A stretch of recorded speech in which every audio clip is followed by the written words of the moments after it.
ഇന്നൊരു അടിപൊളി മുളകിട്ട മത്തിക്കറി ആയാലോ. മത്തി മുളകിട്ടത് എപ്പോഴും ഭയങ്കര ടേസ്റ്റാണ്. പക്ഷെ അത് ഉണ്ടാക്കും പോലെ ഉണ്ടാക്കിയാൽ പിന്നെ പറയും വേണ്ട അതിൻ്റെ ടേസ്റ്റ്. ഉണ്ടോ? ഞാൻ അരയ്ക്കാൻ വേണ്ടി എന്തൊക്കെയായിട്ട് തക്കാളി, ഇഞ്ചി, വെളുത്തുള്ളി, പച്ചമുളക് എല്ലാം ഇടണം. മഞ്ഞൾപ്പൊടി എല്ലാം കൂടിയിട്ട് നന്നായി അരച്ചെടുക്കാം. അതിനുശേഷം നമ്മുടെ വാടംപുളി എടുത്ത് നല്ല കുറച്ച് നേരം മുന്നേ വെള്ളത്തിലിട്ട് വയ്ക്കണം.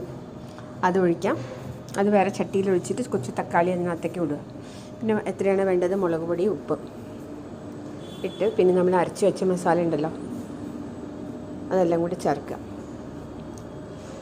ചെറിയ ഉള്ളി ചതച്ചും കണ്ടിടണം. കുറച്ച് മല്ലിപ്പൊടിയും കൂടി ഇടണം. വറുത്തിടണം കേട്ടോ, എന്നാലേ അതിൻ്റെ ടേസ്റ്റ് ഉണ്ടാവുള്ളൂ. എത്ര പെട്ടെന്ന് തിളച്ച് റെഡിയായി.